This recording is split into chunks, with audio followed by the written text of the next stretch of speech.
Let's welcome in our powerhouse panel this morning. We start with attorney and Republican strategist Aaron Elmore, National Advisory Board member for Project 21 and radio host Christopher Arps is here, and from the Independent Women's Forum, former New York Congresswoman Nan Hayworth here as well. Beto O'Rourke yesterday, and this surprised me. Even for somebody as politically opportunistic as Beto O'Rourke, who ran for the presidency, failed to get the nomination, ran for the Senate in Texas, lost to Ted Cruz, and is now running for governor in Texas, and he is down in every single poll. So this move, if you're telling me this is not to help his campaign out, so he's got a soundbite for future ads over the next 5.5 months in Texas, this was shocking. But he interrupted a press conference yesterday. Governor Greg Abbott was addressing families. These families were there to hear logistically what the next several days are going to look like as they try and figure out what happened here. Families were crying as this was happening. Just talk about picking the wrong moment, but it's pretty unbelievable. Take a look. Sit down and don't play this. The next shooting is right now, and you are doing nothing. No, you need to get his out of here. This isn't the place to talk this over. This is totally predictable when you... Sir, you're out of line. I can't believe you're a sick son of a would come to a deal like this to make a political issue. All right, so Beto O'Rourke is then escorted out of the building. Actually, right when he got by the door on cell phone video, the police are literally getting him out of there because he didn't want to leave. But outside of the press conference, he continued to explain himself. Take a look. Those folks on that stage want to distract us with every manner of politics or theater or, mental health or video games, or there's not enough prayer in school. These are all things I've heard those people on that stage talk about and attribute these kinds of acts of terror to. We just got to acknowledge that they actually have the power to change our laws, to improve them, where you can protect the Second Amendment and do a far better job of protecting the lives of the people in our community. Nan Hayworth, to you first. You served in Congress. What do you make of something like this? Well, Beto got his soundbite. It's just not the one he wanted with the mayor of Uvalde. It's the proper response. When I was in Congress, it was the lame duck session. It was December of 2012 when the Newtown school massacre occurred. The Congress in that following January, the House passed legislation to further limit access to firearms in various ways. The Senate, then Republican majority, did not pass it. So we will see, and of course the Democrats have already talked about whether or not they might pass legislation or try to pass legislation this time. It's always the same set of arguments. Obviously, the Second Amendment is as it is in the United States, and the Second Amendment is a very powerful force that enables Americans to have access to firearms. So that's something that is part of our Constitution. Most of us think rightly so. The problem is not firearms owners who follow the laws. It's the people who don't follow the laws. And that is indeed the challenge that we address when we talk about hardening targets, when we talk about looking, yes, at mental health, at community health, at societal health. If you want to look at root causes, that's where we need to go. Some things are going to be much more immediately accessible than others, including cultural change. But the Second Amendment stands in the way of people like Beto O'Rourke. Chris? Barack Obama's former chief of staff, Rahm Emanuel, once famously said, "Never let a crisis go to waste."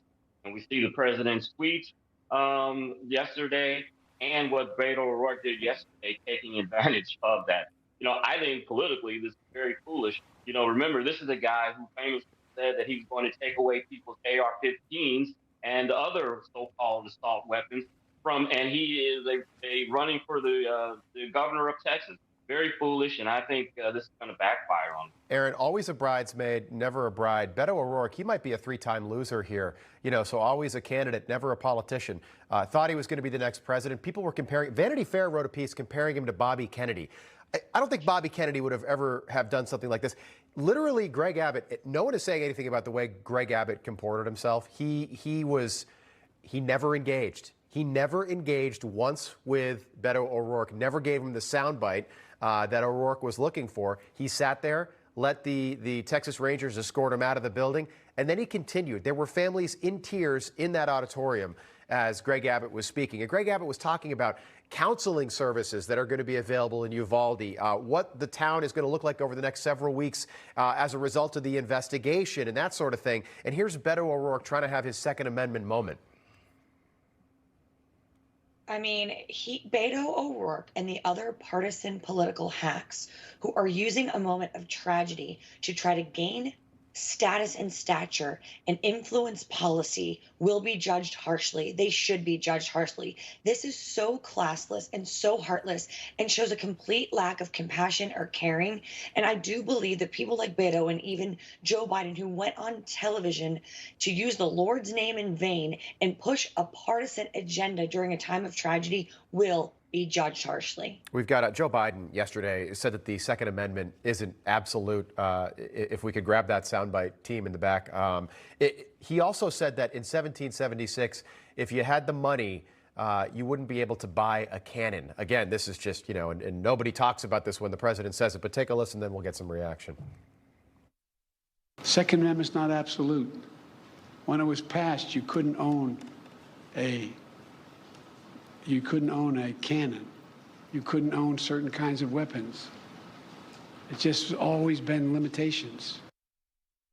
Okay, so Nan, I call that bad Biden because he's off script. He's not. If you had the money after the Revolutionary War, I've never ever heard something that says you couldn't buy a cannon. You couldn't go to Tony's Cannon Shop and buy a cannon. I think the access was probably a little limited, to be honest, 240 years ago, but that wasn't like a thing, okay, back then. So he's saying that, speaking extemporaneously, and he doesn't know what he's talking about. But the Second Amendment, just like the First Amendment, of course, the left is trying to take that away from the American people as well. But the Second Amendment is absolute. That's why it's the Second Amendment.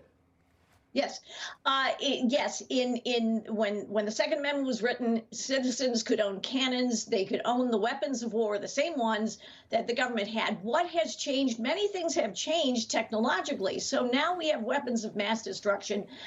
Certainly, at the time of the founding, we did not have weapons of mass destruction, and there are limitations today on what Americans can own. They cannot own, for example, they can't own automatic firearms.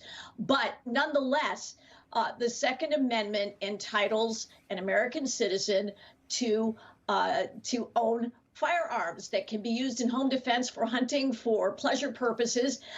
It is against the law to kill people. It is against the law for certain individuals to own certain types of weapons, or indeed any weapons at all. But we have to be able to enforce the law. So the argument that folks, generally Republicans, will make, that people like me made when I was in Congress, is that our challenge is that we have laws now that we do not enforce. We need a federal government that will actually competently enforce the law. We don't have that now. And unless and until we have that, passing more laws will not make a difference. Good points. All right, Nan Hayworth, Aaron Elmore, Chris Arps, thanks so much. We'll do this again top of the hour. A lot more to cover this morning here on Wake Up America.